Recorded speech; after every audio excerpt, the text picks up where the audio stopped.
परमेश्वर का वचन कहता है, अवसर को बहुमूल्य जानो क्योंकि दिन बुरे हैं। यूहन्ना अध्याय 9 का 4 में लिखा है, हमें उसके काम दिन ही दिन में करना अवश्य है। वह रात आने वाली है जिसमें कोई काम नहीं कर सकता। प्रियो, ऊपर के दोनों वचनों में बहुत ही गहरे भेद और प्रकाशन को बताया गया है जो हर एक मसीही के लिए जानना बहुत जरूरी है, जिसे मैं अंत में स्पष्ट करूंगी।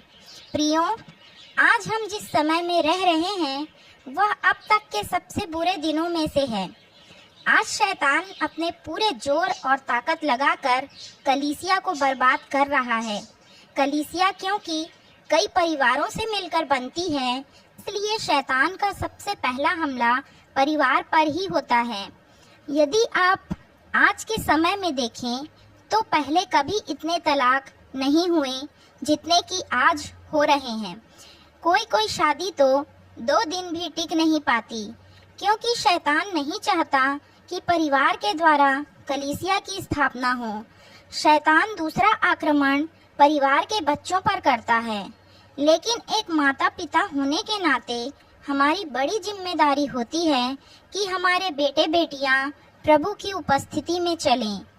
यहाँ मैं बाइबल से यह स्पष्ट करना चाहती हूँ कि परिवार के लिए सबसे जिम्मेदार पिता को माना गया है, क्योंकि परिवार का मुखिया वही होता है। आज कितने माता पिता इस जिम्मेदारी को ईमानदारी से निभा रहे हैं? क्या आपको पता है कि आपके पीठ पीछे आपके बच्चे क्या कर रहे हैं? क्योंकि यदि वे गलत रास्ते में हैं तो कहीं ना कहीं इसके लिए आप ही जिम्मेदार हैं। वचन कहता है, लड़के को उसी मार्ग की शिक्षा दे जिस मार्ग में उसे चलना है। एक पेरेंट्स होने के नाते आपको जानना बहुत आवश्यक है आपके बच्चे किस मार्ग में चल रहे हैं, क्योंकि चौड़ा है वह मार्ग जो विनाश को जाता है। यदि आपके बच्चे विनाश के मार्ग में जा रहे हैं तो उसके लिए कौन जिम्मेदार है? बेशक आप ही, क्योंकि आपको पहले ही बताया गया है कि दिन बुरे हैं। आज से पहले कभी इतने बुरे दिन नहीं थे। आज शैतान ने आपको प्रभु से दूर रखने और पाप में गिरने के सारे प्रबंध कर दिए हैं, और वह है मोबाइल और विभिन्न प्रकार के सोशल साइट्स।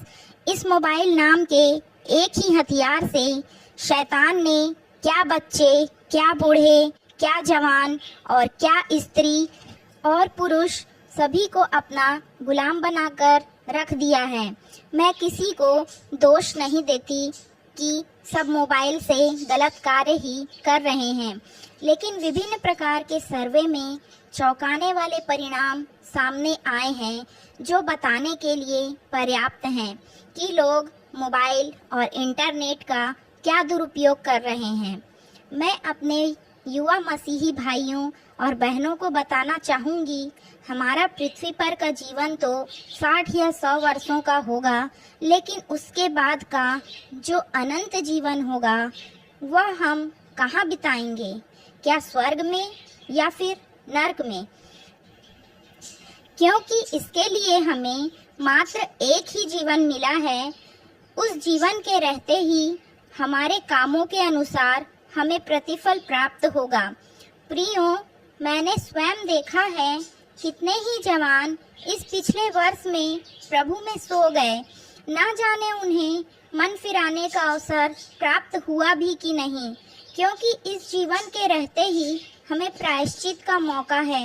आप जानते हैं कैसे मरने के बाद वह धनी पुरुष कितना विनम्र हो गया, लेकिन प्रियो, उसने अवसर को बहुमूल्य नहीं जाना।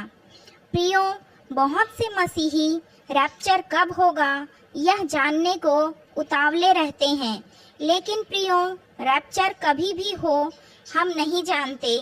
हमारी कौन सी सांस आखिरी सांस होगी, लेकिन क्या हम तैयार हैं? हमें हर दिन अपनी तैयारी रखनी है। जो हमारी आखिरी सांस होगी हमारे लिए तो वही रैप्चर का दिन होगा, अर्थात हम गलतफहमी में न रहें। अभी प्रभु का आना निकट नहीं है, लेकिन हमारा नाम जीवन की पुस्तक में लिखा होना बहुत जरूरी है। प्रियों, आज न केवल लड़कों के द्वारा बल्कि लड़कियों के द्वारा भी गलत काम हो रहे हैं, जिसका वर्णन मैं यहाँ नहीं करना चाहती। लेकिन जब आप एक पेरेंट्स हैं तो आपकी बड़ी जिम्मेदारी होती है कि आपका पूरा परिवार प्रभु के डर और भय में चले।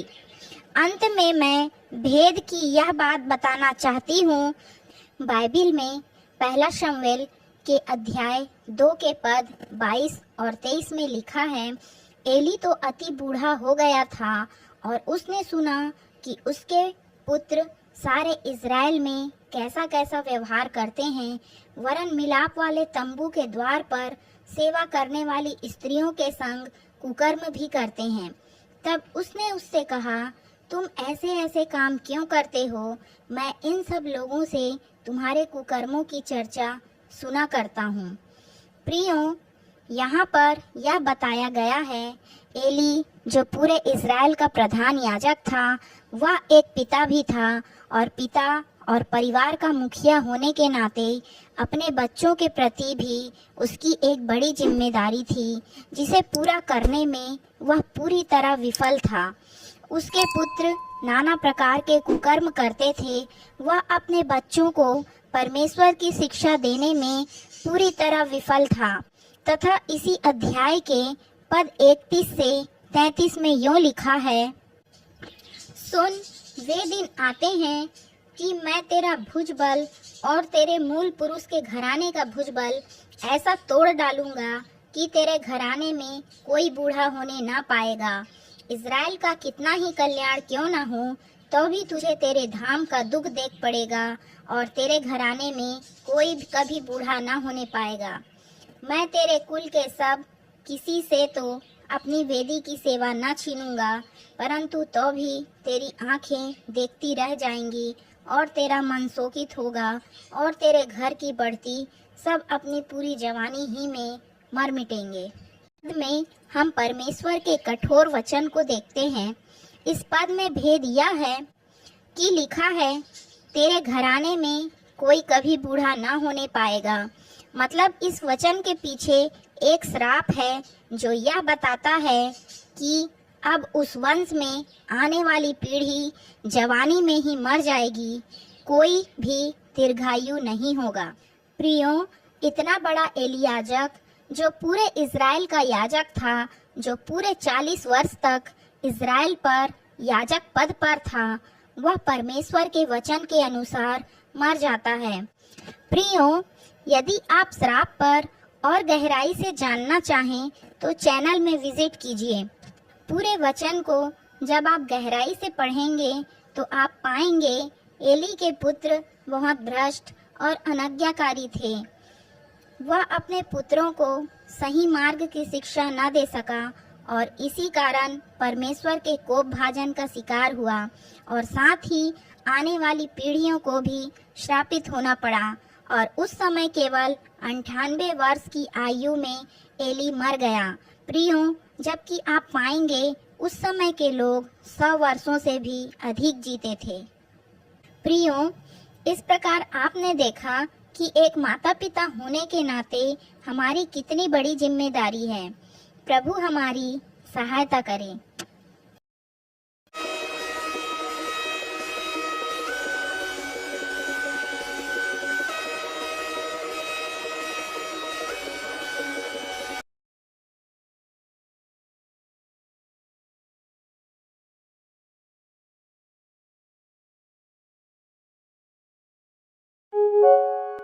सब्सक्राइब दबाएं, लाइक करें, कमेंट लिखें और इस आशीष को शेयर कर दें।